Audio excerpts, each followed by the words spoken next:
Well, hello everyone, and happy Women's History Month. I am very excited to come to you today to talk about women filmmakers. Last month, I had my Black History Month video where I talked about films created by members of the Black community that I think were important to watch and great movies for that month and for the entire year. How Black History Month is so important to highlight people in the community, and for me, someone who watches a lot of film, to highlight Black filmmakers.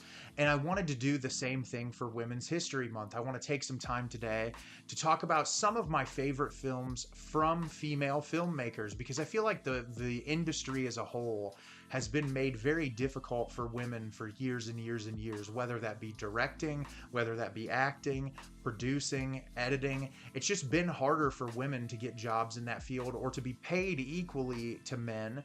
And I think it's really important to take times like this to highlight the women in the filmmaking community. And today I'm going to specifically be talking about directors and movies from women that have really emotionally impacted me over the years and that I think are really worth your time watching. And I'm very excited to dive into some of those today. So first up, is a surprise to absolutely no one, Portrait of a Lady on Fire from Celine Sciamma. This is one of my favorite films of all time, and I have to mention this in this video. I think Celine Sciamma is one of my favorite filmmakers, period.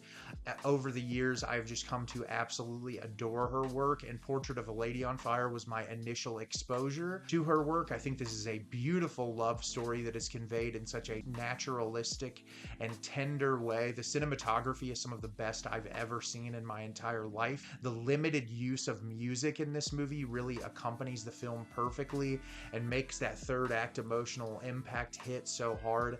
And I think talking about this relationship between two women in a time period where it would not be accepted and that both women could be extremely punished for the relationship that they're in, it's so incredible that Celine Sciamma was able to capture this tender and beautiful story between these two women through a specific amount of time. It's a film I think about nonstop. It's a movie I recommend to virtually everyone, and this is essential viewing in my opinion. Up next, and this is recency bias, but Celine Song's Past Lives, probably one of my favorite films of the decade so far. This is such a beautiful story of long lost romance where you have this young love.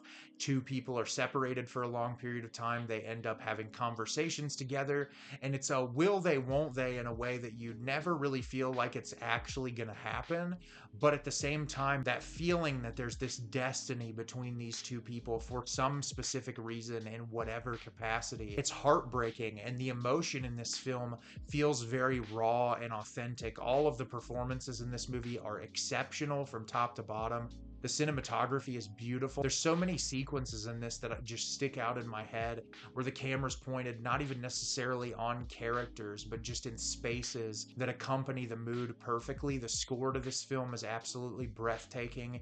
It's a movie I haven't stopped thinking about since I watched it in the theater, and I can't wait to watch more from Celine Song in the future. Up next is Lost in Translation from director Sofia Coppola. I could have picked multiple films from Sofia Coppola's catalog, but Lost in Translation is my favorite in her catalog. This is such a beautiful movie about finding someone in a period of your life that you just need them, and that you're suffering through something and you feel isolated and alone, and you just don't know how to get by, and you just meet that person at the very right moment and connect with them, and you have this moment where you just feel euphoric and happy and like there's hope for the future. And Bill Murray and Scarlett Johansson's characters both come from very different backgrounds, and they're obviously they're vastly different in age, but what's really interesting is the way they connect, and the conversations that they have are so well written and engaging. And it's a movie that I think about nonstop. It is one of my favorite films of all time, and I always look forward to revisiting it. Up next is another recency bias film, but it's the film Aftersun from director Charlotte Wells. This movie broke me in a multitude of ways when I watched it the first time. I truly think that this is just a special work of film film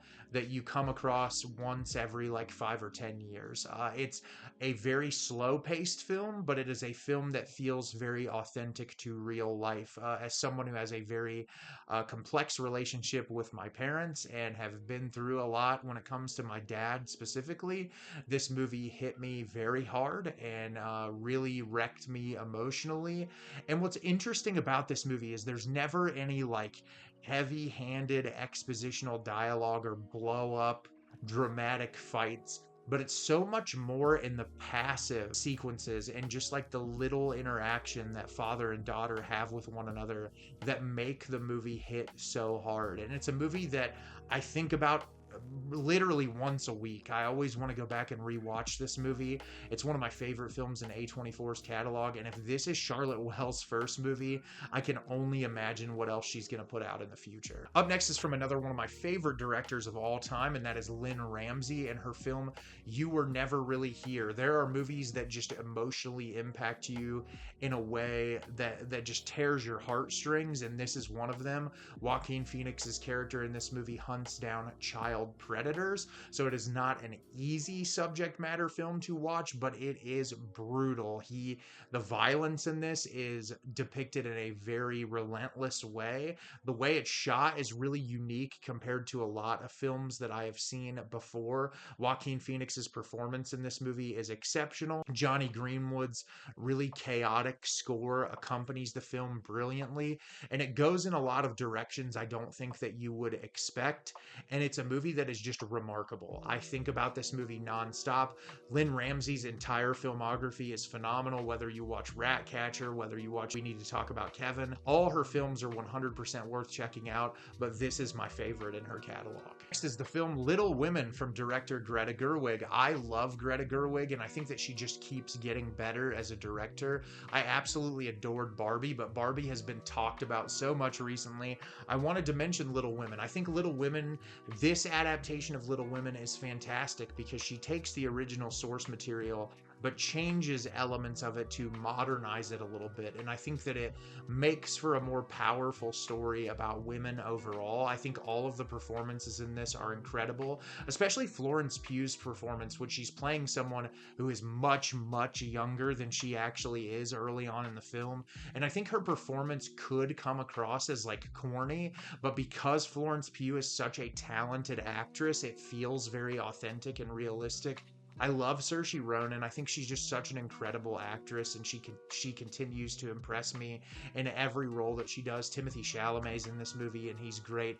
Just everyone that shows up in this is fantastic. I love the production design and the costume design in this movie. It's such an easy movie to watch, but it also has a lot of heavy emotional weight, and I think the way it's balanced works really brilliantly. And I love Greta Gerwig.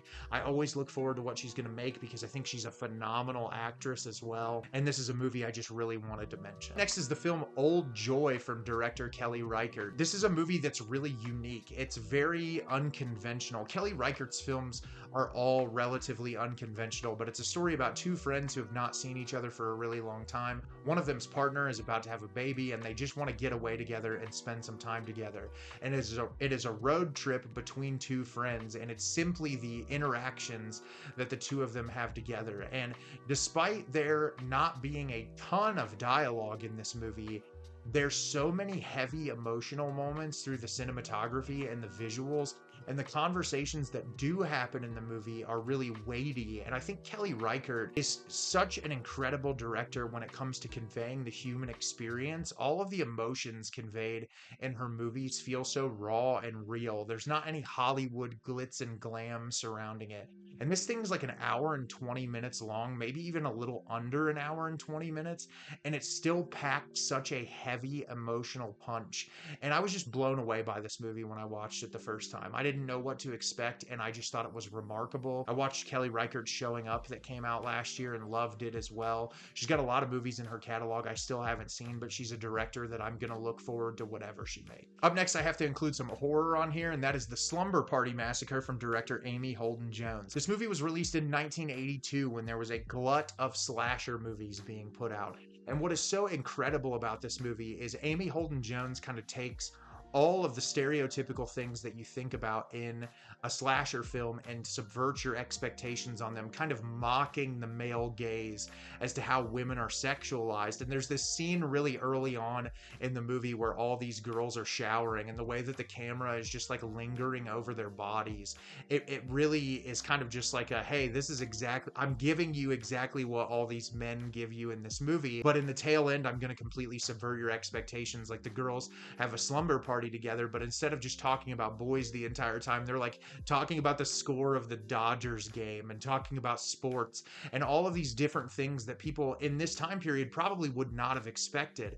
And then despite all of the ways that it subverts your expectations, it's just a really phenomenal slasher film. And what's really interesting is thinking about the time period. The villain says a lot of things that are like token terminology when you think about like the Me Too movement and like how women are speaking out against people who have abused their positions of power or assaulted them. There's so many like lines of dialogue from the villain in this movie, like, you know, you want this, and you know you need this, and like all this stuff.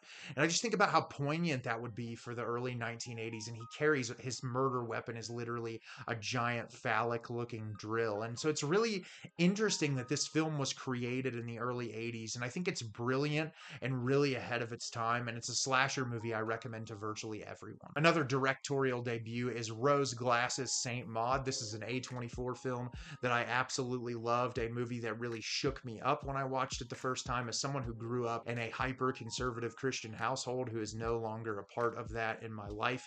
This movie covers a wide array of subject matter and manages to hit the nail on the head when it comes to the manipulation from religion and kind of being brainwashed by the idea of religion and how it can creep in and sort of control your life. Our lead character goes to take care of this elderly woman who the two of them have these conversations together about like, hey, you don't have to live your life like this. You can do what you want. You can still practice your faith, but also like live a normal life. And I think there's so many conversations in this film that, you know, are very much conversations I heard surrounding religion growing up. And I think Rose Glass did a brilliant job not only directing this thing, but the cinematography is breathtaking. The performances she gets out of her actors are incredible. And it's a movie that hasn't left my mind since I watched it. Can't wait for Love Lies Bleeding in a couple of months. Really looking forward to the follow-up to this movie. I could go on forever with this list, but I'm going to do one more, and I want to mention Jennifer Kent's film The Babadook. This is another fantastic horror film that I feel like people are kind of all over the place when it comes to the reviews of. I think this movie is remarkable. It's truly horrifying, but it also covers a wide array of subject matter when it comes to like PTSD and dealing with trauma in general, and like raising a kid on your own. And like people are always like, the kid in this movie is so annoying, and it's like, that's literally the point. He is supposed to be overbearing and driving his mother insane to the point where she's questioning everything about her life. And the thing I love about this movie is the supernatural element of the film is so much more of an allegory for what's going on in the character's mind. But despite that, the film is truly still scary. And Jennifer Kent is a phenomenal director. She also did a film called The Nightingale, which is horror adjacent, but much more realistic in its brutality. It's a movie that I thought about a lot after I watched it.